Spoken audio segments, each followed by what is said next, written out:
Welcome to Salcedo Paranormal.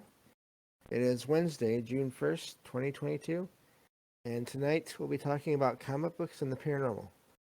As always, you can find all the episodes of the podcast along with links to social media, ways to donate, and ways to contact me at the podcast page, which is salcedoparanormal.podbean.com. That's SALSIDO paranormal.podbean.com. Always happy to hear from you all, whether you have comments or questions or topic suggestions, or if you have stories of paranormal experiences, whether they're your own or from others you trust. Happy to either read those on the show or have you join me on the show to talk about them. And again, I want to thank everyone that is here in the live stream for being here still, because almost everything could possibly go wrong this evening so far before the stream did go wrong. So I apologize to everyone. But of course, since we're doing another comic book episode, that means I am not alone. So I want to welcome Derek to the show. Hey, James. What's going on? Hello. Thanks for having me again. Thanks for having me.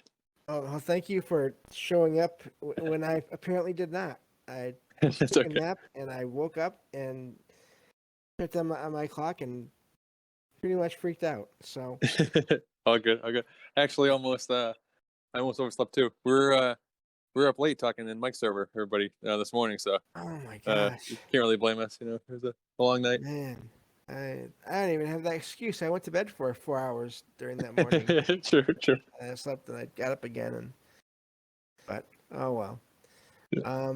Yeah. So, but thank you for again, and yeah, I'm glad we're doing this event because the reason for the event isn't really as so paranormal, but some of the other things that happen during the event, they are interesting in that respect. So Yeah, exactly. this will be a good one. It's a first really nice night out, so I'm sitting outside. Is this bird in the background distracting, or is it can you hear that in the background, or are we good? It's barely there. I don't think it's Okay. too bad. Yeah. Okay. All right. If it gets Yeah. too loud, I'll try to move. But all right. No problem. But yeah, so no, I don't blame you at all. But yeah, it's so yeah, I read this. This is one of the first. I think. See, I think House of M was the first one I read, like in as far as more current comics go. Overall, more current. Yeah. So I found that one and I found this one like right after, and really, there's when you get into this event, the reason for the absence of the X-Men in this event can be explained by House of M. Everything that happened in House of M, because this is not long after. So at this point, there are still only 199 or something like that mutants in the whole world. Yeah, exactly.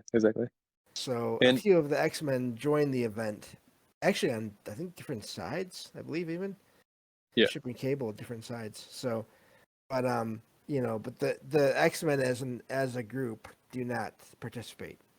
Yeah, which is kind of cool. And Axel was in the chat beforehand. He was talking about how the whole mutant registration and everything really wouldn't even matter to these like high-powered, super high-powered mutant level, like Magneto and Professor X and stuff. Because at the end of the day, they can kind of do whatever they want. So it was kind of a cool way, or one way for Mark Miller to kind of take them out of the equation anyways, and just deal with the heroes that this was actually like mattered for, like Captain America and that kind of stuff. Right. So did you have notes you wanted to go on for this, Derek, or do you want to just go with the Wikipedia? I have that as well. Yeah, we can probably just go with the wiki to keep it kind of contained, so we don't ramble for too long. But Okay. yeah, I read this twice over the last week, from before last week, and then again today. I hadn't read this. Like, this is a pretty famous one in the Marvel world. Like, this has already become a movie and everything. Captain America: Civil War was a story, and this is like probably one of the more influential, like with House of M, probably one of the more influential books for the like 20 years since it's come out for the most part. And for people who aren't aware, Mark Miller is the writer of this, or Mark Millar is how it's spelled. He wrote like Kick-Ass and Wanted, and Jupiter's Legacy and that kind of stuff. A lot of things that have been made into movies and stuff. He's a great comic writer. So this was him dipping into Marvel and crushing the Marvel world. But we can start whenever you want, James. Yeah, well, I don't mind starting here a little bit. So this really started with actually it's kind of funny. It started with a reality TV show. Yeah, Um, that's ironic. I forgot about that. So there are people that maybe don't know the comics that just so y'all know, there are the Avengers and the X-Men are not the only groups out there, or even the Fantastic Four. There's many other teams out there that are lesser known teams.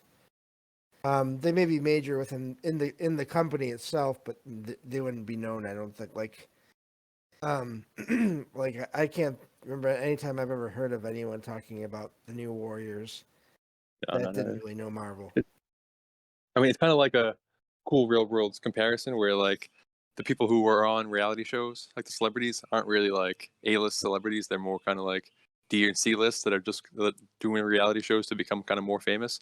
So it's kind of the same way with superheroes. Like none of them are the A-list heroes. It's kind of the C and D-list heroes that need the show to kind of get famous. You know, it's kind of like the surreal life of superheroes. You know. That's true. That's a good point. Yeah.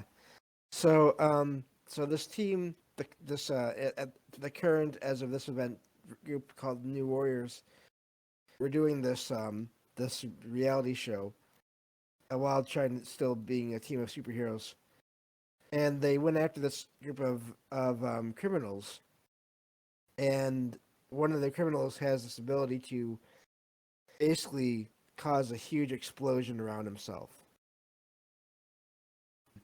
and he did that, but he was in the middle of a busy city street, Yeah. and so apparently when that happened, there were the people around, and so civilians were killed in this event. Hundreds of them. A lot. It's a Yeah, big deal. Yeah. yeah, and really, I mean, if you want to look at just the various comics over the years, the idea of these people being dangerous has been around in the comics for a while. Yeah. At least in Marvel anyway. Yeah. And so once this happened, and then with these already existing thoughts and fears and all that going on, um, basically the public really turned on the idea of superhumans. Turned Yeah. on superhumans and the idea of superheroes. Yeah. The it's a good point about them being like kind of dangerous weapons like under the wrong hands. Like during the movie at some point when they're kind of debating the necessity of this. At one point, uh, they ask Captain America like, "You have Hulk and you have Thor, and you have no idea where either one of them are. And like, if I misplace a nuclear warhead, like you'd be pretty upset with me. And it's really no difference if you have like Hulk and Thor MIA. It's you have no idea where this nuclear level powered beings are. It's pretty dangerous, you know. And there's a point to that, you know. Yeah, yeah. Especially I think with Hulk, considering his how Yeah, easily he can be triggered. yeah, But yeah, and so yeah, that's where this started, and really, basically, the this kind of idea started going around the public, and even to the point where, um, regular people started kind of confronting superheroes yeah, about all this, and this even happened.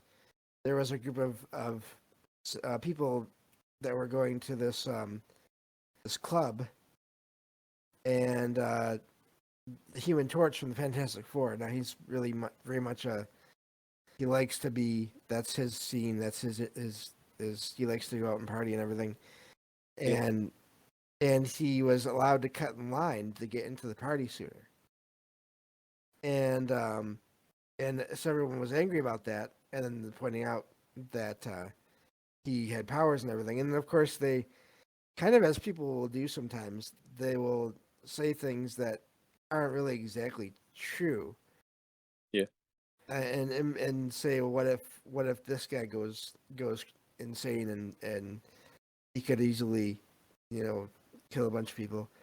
And of Yeah. course, Johnny Storm, Human Torch being who he is, he basically says, when you save the world from Galactus, we can skip ahead of line too. Yeah. He's very arrogant. He's very cocky hero. But he, Yeah. oh, sorry. So Motorcycle. Sorry.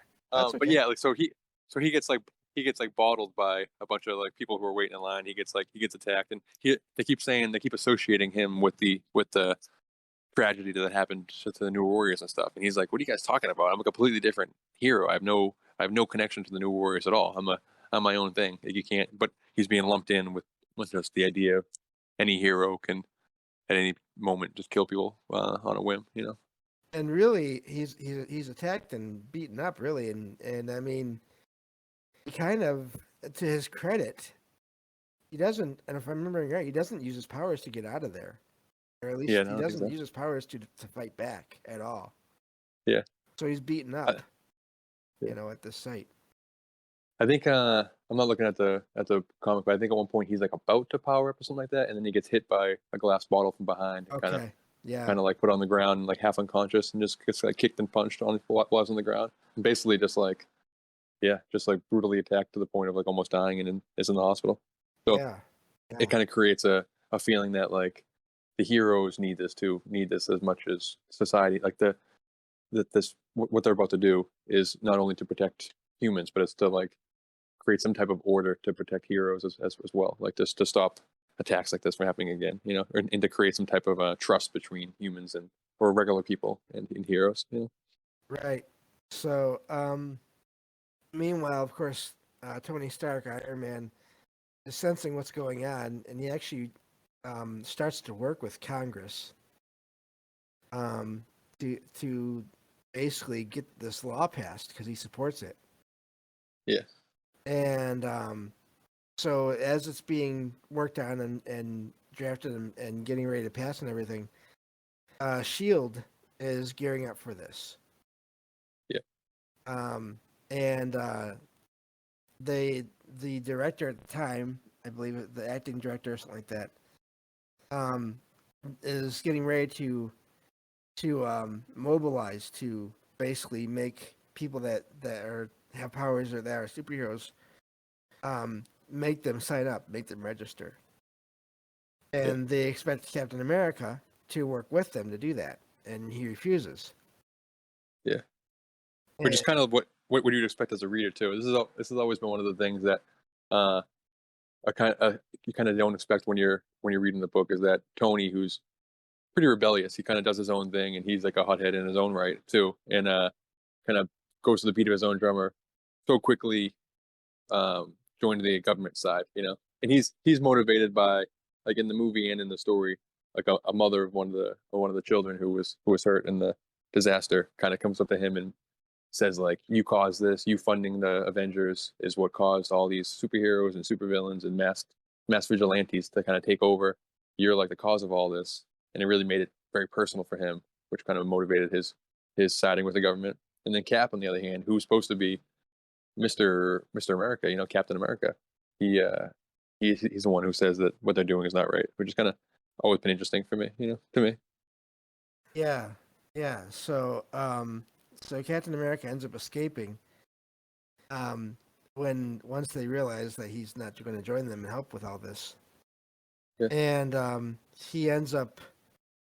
This is where the split starts happening, and where him and other different heroes, namely, are like really, if you look at kind of the list here, or like the some of the names, a lot of them are either less powerful or less experienced heroes. yeah, Like you that's a have, good point. Yeah, if you, I mean, there's exceptions on both sides, but if you think about it, like the leaders of the pro registration group are Iron Man and Reed Richards, and then Hank Pym. Although we'll get into that later. But yeah, so they're like Avengers and the Fantastic Four leaders basically, and brightest minds of the teams basically. And they're yeah, also, I mean, Iron Man, he has all his technology, all his money. Reed Richards, all his technology, all his money, and his own powers. yeah. and then you have Captain America, and then you know, so it's really I thought that was a good contrast because it sort of makes sense getting back to what you mentioned earlier. Characters like Xavier and Magneto, they're not gonna put up with that. If they were there, Yeah, they wouldn't put up with that. exactly. I And mean, it's kind of the ones like the ones who side with the government, like Reed Richards and Hank Pym and Tony. They're the ones who kind of in their everyday life or having giant corporations are the ones who deal with more with infrastructure and probably deal more with the government and with Shield on a regular basis. So you can kind of see how not going against them would like help them. I mean, you can't have a it's like Elon Musk deciding he wants to like go anti-government. It'd be tough. It'd be tough for him to do, you know. right, So whereas like Captain America and the people who join his side are more so just kind of soldiers who are trying to kind of just doing what they feel is right, you know. yeah. So basically, everyone starts to take their sides, and in doing so, there is this team that of Avengers that surrounds Captain America and they're called the Secret Avengers for a while. Yeah, And they basically go around doing what they feel that has to be done without the registration. And but yeah, so that's kind of where this thing starts. So the government starts tracking down unregistered superhumans and heroes and starts to detain them or register them. And and of course, due to all of this, these two different teams of Avengers, the government backed Avengers led by Iron Man, and then the secret ones led by Captain America, they end up fighting. And this is something that happens throughout the series. They end up clashing in different places. yeah, Now, in this first major battle, they're actually in the thing. Ben, basically, everyone knows him as Ben from the Fantastic Four, in his hometown when this happens, and um, basically, the thing gets roped into keeping the public back from this fight. mm, But when as this is happening, someone still gets hurt in this fight because of all this killed basically, and because of this fighter, Grimm. That's his last yeah. name, Benjamin Grimm. And Grimm, Ben Grimm, who was just basically had it with the whole argument, ends up leaving the country. So Yeah. you really have almost a breaking up of the Fantastic Four in the middle of all this too. It's crazy. Yeah, and then we'll get even to skip ahead a little bit. I mean, the Reed Richards and Sue Storm, they end up like for a time breaking up. Like they get back together at the end of it. But Yeah. the Fantastic Four, they're like they're Marvel's first family, and they're best. Like Reed Richards and Ben Grimm are best friends, Hmm. and he had to turn his back on this. He's too fed up with it, and then the biggest couple in Marvel is Sue Storm and Reed Richards, and they end up breaking up for a spell. So yeah, I mean it's like on a microcosm and macrocosm, the whole Marvel universe is really just like shutting down and really just eating itself and really falling apart at the seams, you know. And like they were trying to protect people, or that was the idea behind it on both sides, and they end up just destroying like parts of the city, killing innocent people, and it's doing the exact opposite of what they're trying to do, you know. Right. So, and another one of these battles happens. The Captain America's group is lured into a trap, and at this point, the um, the pro registration group brings out something new to try to level the playing field. And This is crazy when they did this. Yeah. yeah, Go ahead. Sorry. yeah. Now, just one thing for people to keep in mind: over the years, you'll have characters that are in the comics for a while, and then they're not in the comics for a while. So at Yeah. this point, Thor is not around. Um, but what happens is this cyborg clone of Thor, which is created from a few strands of his basically, let me see, his hair and DNA, I guess, empowered by Yeah. a mechanical version of his hammer, Yeah. is brought into the battlefield, and of course, when this happens, and he's controlled. This thing is controlled by the pro registration side. But when this happens, one of the anti-registration heroes, it was a version of Goliath, Bill Foster, grows to, that's his ability. He grows to a giant size to fight this thing. And but unfortunately, this fake Thor uses lightning on Foster's on Foster, and basically the energy goes through his chest and kills him. Yeah, it's crazy. Yeah, which just like shuts the fight down, but it's like this is the first hero casualty that they've had. By their own hands. And this clone aspect is just wild. Like, is there a story where they really get into the clones more? Like the idea that they can clone a facsimile version of Thor that actually has his powers, and they can create a mechanical version of Mjolnir is like pretty wild. And I feel like that would be a pretty cool story just to get on, just to like have on its own. Just dealing with these clones. That's a pretty dangerous idea to be able to clone your own Asgardian gods. That's wild. That is, yeah. And that's part of it's something that was, I felt like it was, I had no idea that was even possible either. Me either. Yeah. So I was surprised when they did that. Crazy. I almost wonder too, though, if it was partly just a nod to, or a joke on themselves that they didn't have the real Thor in the fight, so they had to get Thor in there somehow, and that's how they did it. Yeah. But then they did it in a way true. that was a major point in the story. Yeah. So, and so this happens, and basically, this everyone is reacting to this, shakes up both sides, like Derek said, and more heroes start taking sides, with the invisible woman, which is Susan Richards, Reed's wife, and her brother, the Human Torch, Johnny Storm, taking Captain America's side. Yeah. And which is crazy. Yeah, so now they're working against Reed Richards, who is on the registration side.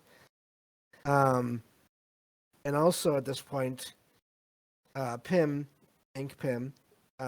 makes a subgroup of this group that we were talking about earlier today, actually, in a voice chat, called the Thunderbolts, to their side, the registration side. So basically, these are villains that are given a chance to be out in the open if they do what they're told to do. Yeah. Overall, as if I remember right. So.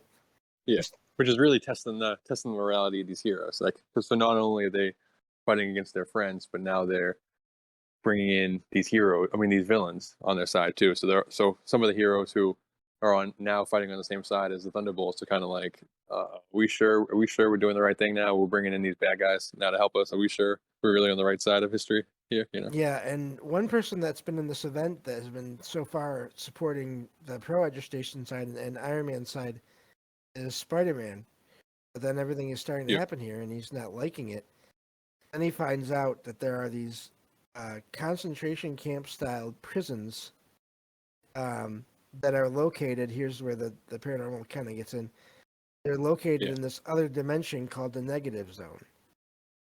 Yeah, this is crazy. Yeah, these are like this like Tartarus style metaphysical prisons in this like weird nether realm. Like this is the crazy part of the story for sure. Yeah, I mean that is where you would keep powered beings, I guess. Right? You can't. What jail is going to contain them? So, but it's creepy. It adds a weird cosmic, like it adds a very dark connotation to it. Trapping these heroes in this dark void space. Yeah, and what makes me wonder about that is, like, what do they think is going to happen if some of the inhabitants of that area show up and want to start something? Well, okay, everyone, you're free. Go and take care of this. Yeah. Yeah, exactly. So that was yeah.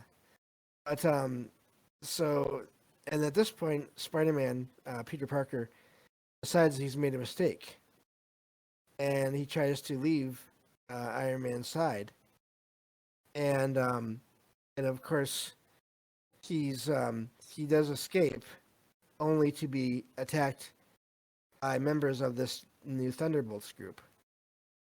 Yeah, I'm looking at the description here. I'm kind of reading ahead a little bit, and it's skipping over the fact that before the Spider-Man unveiled his identity to the world, Oh, you know, he I was didn't at a.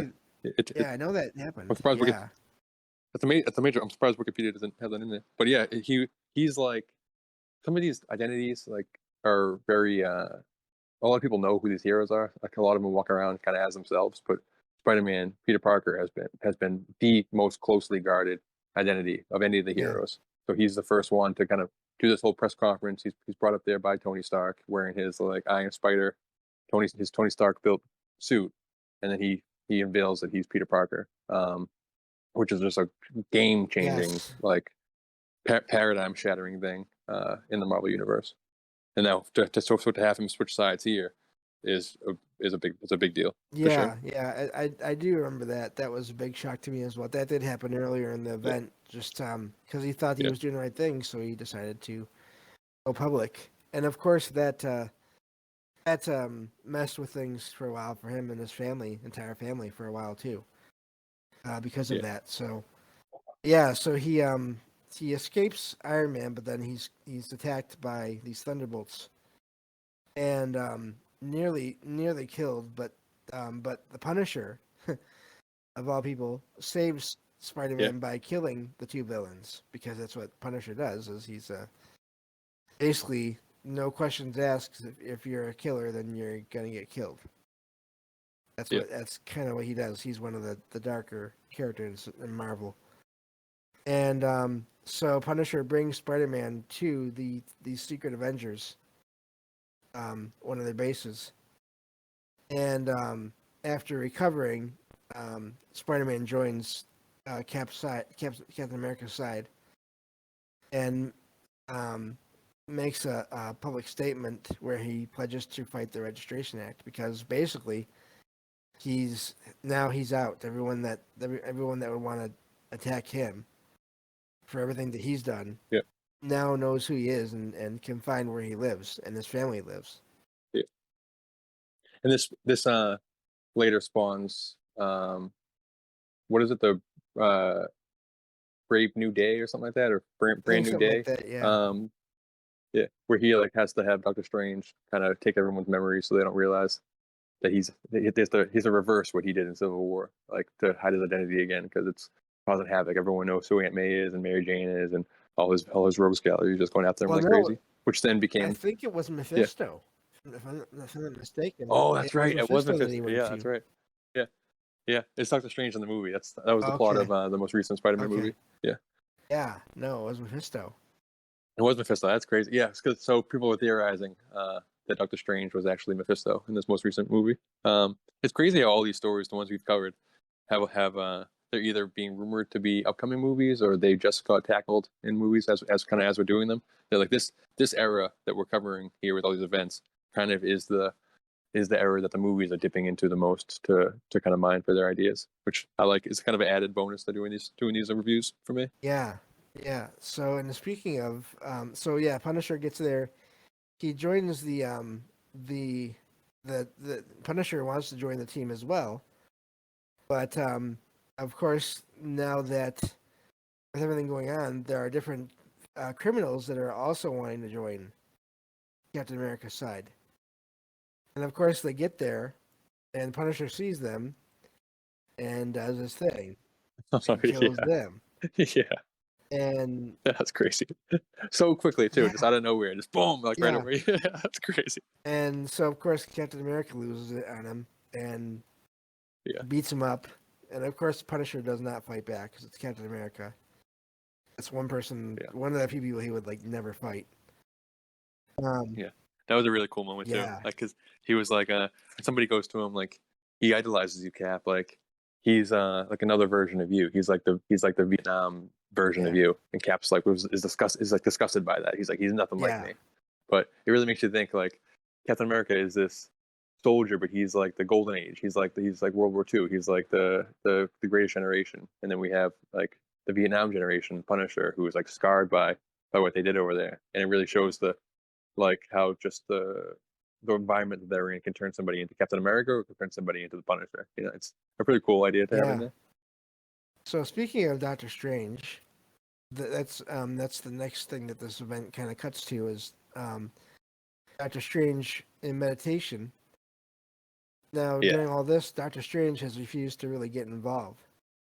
But um, Doctor Strange is visited by the Watcher, Uatu, who asks yeah, Strange why he doesn't get involved and uses powers to end the conflict. And Doctor Strange basically says, "Look, this is a internal matter of the people on Earth, and so I have no business getting involved in this." But yeah. just Which promises is to pray for an outcome that will have the least least amount of bloodshed, basically.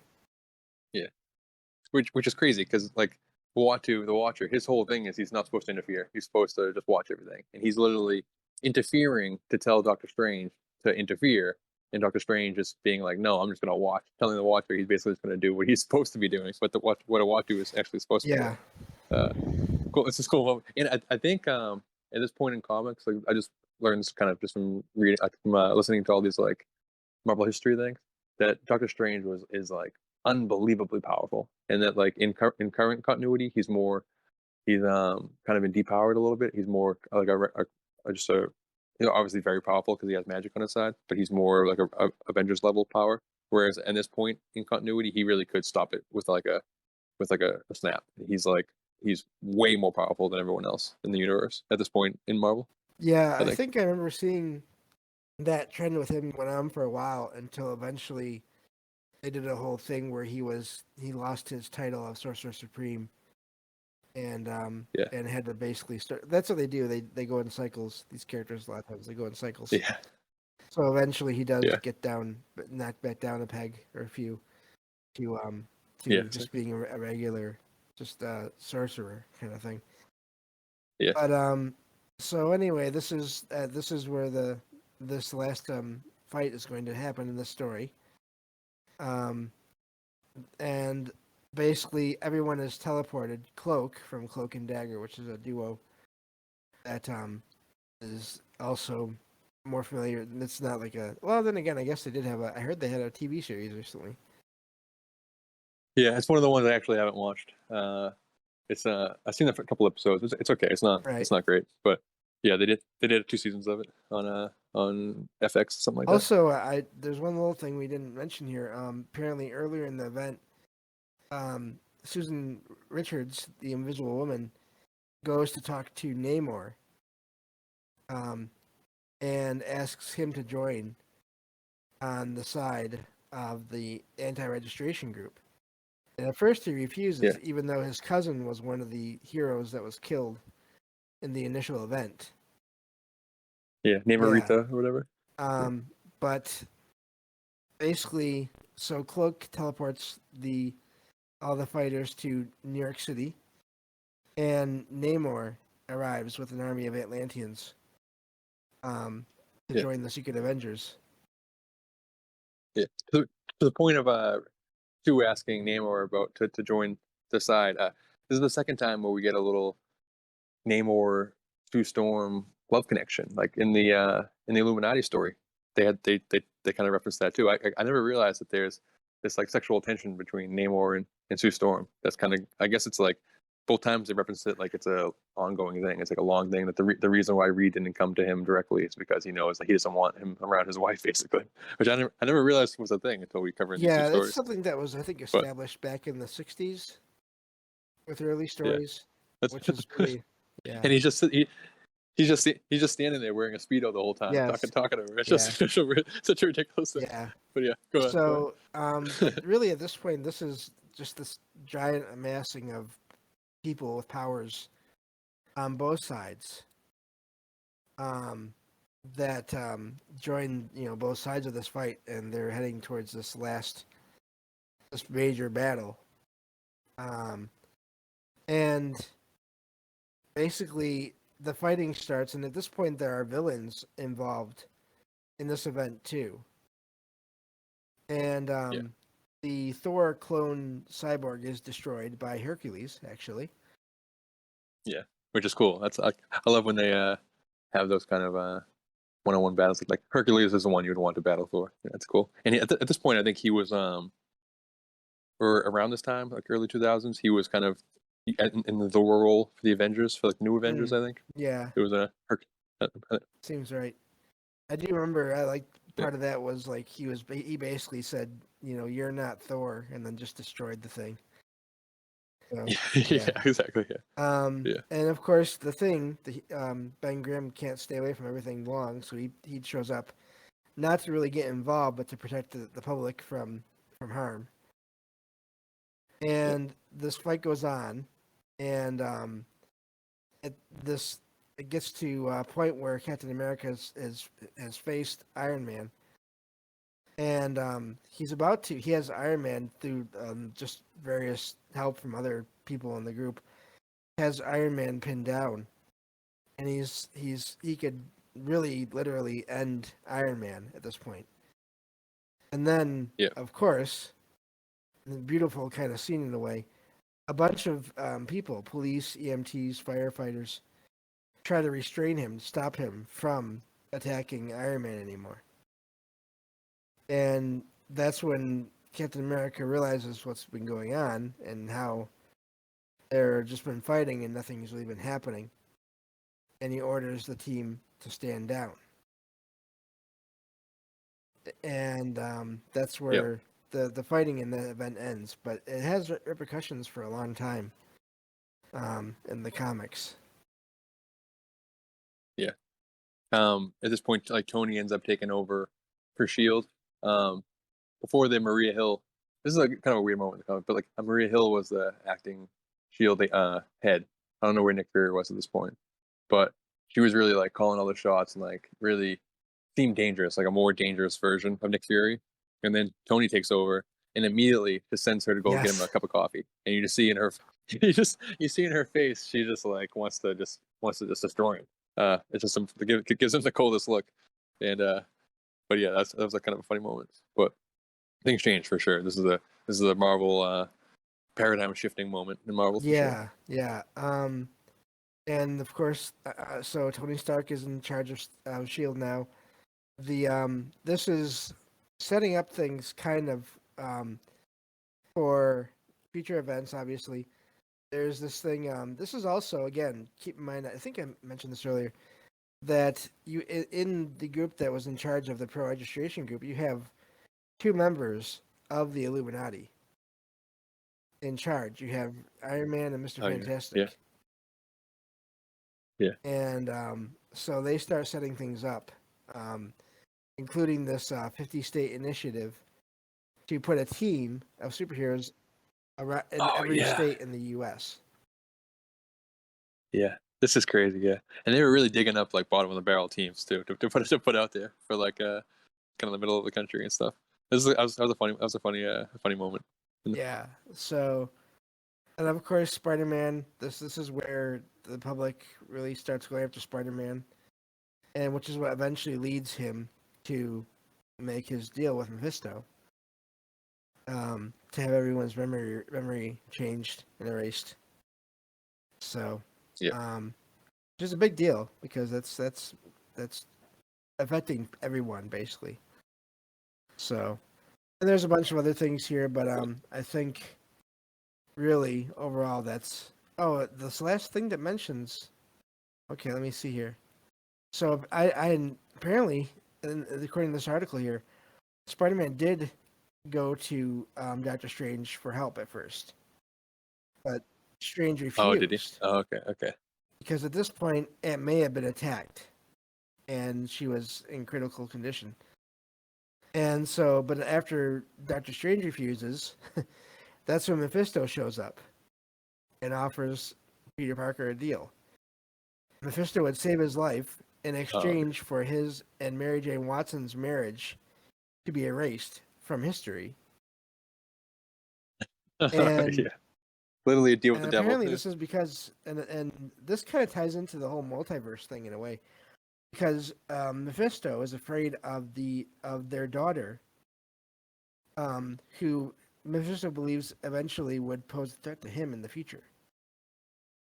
So something about Spider-Girl, which is the daughter of Peter Parker and Mary Jane Watson. And another that hasn't happened in the mainstream universe. He's afraid of her for some reason. But What is that, like the Marvel 2, or like the whatever that, like, what was that other Marvel universe they were doing? Not no, the it was. I Ultimate think it was Universe. part of There that was Earth before that. X, and then the whole. Oh, But there maybe. could be other versions too. It might have been. I think there was Yeah. a MC2. I think it was like a. She wasn't. There was a version in there too. Something like that. Yeah. Yeah. When I was like 10, I think technically my first comics I ever bought, my like uncle took me to a store, and I got a issue of Daredevil, um, where he's like wearing this like leather jacket, and I've asked countless comic stores to help me find those issues so I can buy them again, but nobody Huh. knows what I'm talking about. And then an issue of Spider Girl where like the villain has these like bone spurs that are like coming out of her skin or whatever, and like a How to Draw a Marvel Comics book. And that's technically my first books I have ever, like my first physical books I ever. And I haven't seen Spider Girl since then. She's not really she hasn't. There's like probably 13 different spider adjacent characters that have their own Yeah. books right now, and she's not Right. she's not one of them. But so anyway, Mephisto agrees to do this, and Peter Parker agrees, and basically part of one of his conditions is that the public not know who he is anymore. That memory be Yeah, erased. yeah, So and of course that kind of undoes the whole reveal in the event. yeah. That's the only Exactly. annoying thing. But I mean, what are you gonna do? That's gonna happen in the comics, yeah. You got to do it. Yeah, you got to do it. So, Yeah. And it says here that they brought back the real Thor right. Odin's son, and that he is like, he's not pleased. He's not pleased that they were using his DNA to make clones of him, basically. So I'm sure there is some type of there's some story that deals with that in the regular Thor continuity that I might go dig into in the Marvel app, because the clone thing, I'm surprised they haven't busted that out at all. Like, to be able to just in the same type of way they did in this story, where just mid battle, all of a sudden they bust out a Thor clone. Like, I'm surprised that hasn't happened in any other major events. That you can just create these facsimile versions of your most powerful heroes. Like, if DC could make Superman clones, that would pop up a lot, I feel like, in stories. So I'm surprised it hasn't happened more in Yeah. Thor. I Yeah. mean, That in is Marvel. weird. But That was a weird one. yeah, yeah, Yeah. yeah. So Cool though. that's basically that event. Just to kind of Yeah, to sum up again, really the paranormal parts of it are the way that the prison for the unregistered people, that was in another dimension. That's one major thing. Um, yeah, and then just the way that like Doctor Strange doesn't get involved. Um, so that's a major point because again, like you mentioned, at this point, yeah, whatever side he wanted to side with, he could end the whole thing. Just boom, done. yeah, yeah. And just kind of the idea of this is not exactly, but kind of just the idea of the government, or like shield, or official infrastructure trying to wrap their minds around, or trying to wrap their tendrils around not exactly paranormal stuff, but superpowered things. Like, we're kind of seeing it in the real world with the government talking about UFOs and that type of stuff, and trying to like wrap their heads around it. But it pops up in other comics, like the idea of Hellboy and the BPRD, just the government dealing with paranormal stuff, or in this case, the government trying to deal with superpowered beings. It's it's an interesting like thing that seems to, I don't know. It's interesting to when the superpower and the supernatural and the paranormal meets like human beings, and how those two try to like wrestle with each other, basically, and it's never really ends well. It seems, Yeah, yeah, definitely. But yeah, fun story, cool story, major big time deal in Marvel, and to the point where we've already seen a live action version of it in the MCU. So thank you, James, for suggesting this. This is a good one. This is a big one, Yeah, important one. definitely. And we'll get back to another just a individual character, and probably more strange stuff. Maybe possibly more Doctor Strange stuff. Oh yeah, that's But fun. either way, Yeah, some individual character event for the next one of these. I think it's good to alternate between the yeah. big company wide events and then the individual character stories. Yeah. We in the live action stuff, we got Miss Marvel premiering this week or Okay. this Friday, and I've never read any Miss Marvel, stories before. So I don't know if you want to. We can maybe think about that, trying to find a paranormal adjacent story that she's in, or I know Thor is coming out relatively soon, so maybe trying to find a cool Thor story, or just if any listeners have any suggestions of fun stories that they want us to cover too, we take suggestions too. Yeah, Again, yeah. thank you, James. With Miss Marvel, even just her origin story, in a way, the way she got her powers, like Yeah. I'm not even as familiar with that, but I know it involves alien. No, It me either. involves the Kree. So Oh yeah, yeah, so we could do that, and of course we will do. We will get Yeah. back to more DC stuff as well. Whenever we figure out what to do from that. So, but yeah, well, thank you, Derek, for joining, and again for waiting on me. No problem. Yeah, I got nothing to So, do. So no problem at all. I mean, sorry for being on last week. I just had a really busy no, week and was no a little problem. overwhelmed. So thank you for Yeah. pushing it. But yeah, no, these are really fun for me. It's a good excuse for me to crank through these this huge stack of unread stories that I have on my shelf. So anytime, James. This is fun. Thank you for all for Yeah, listening. well, no problem. Thank you, Derek, and I'll let you go, and then I'll get this on the show, and then we'll do this again in a couple weeks or so. Awesome. Later. Thank you. No problem. Bye. Yeah, well, and again, thank you all for being here and for staying here while I slept through the first 15 minutes of the time for the show. Again, my alarms apparently didn't go off, or I turned them off and fell back asleep. I don't know what happened, but yeah. So, thank you all again. Tomorrow night we'll be doing more true paranormal stories from the web, and Friday more paranormal news. So, and that'll do it for this week. So, and yes, definitely if y'all have suggestions for comics, comic stories, definitely feel free to message me or Derek, and we can see if we can work them in. So that'd be fine. So that'll do it. Thank you all for listening, and I will talk to you all on time next time on the next episode of Salcedo Paranormal. Take care.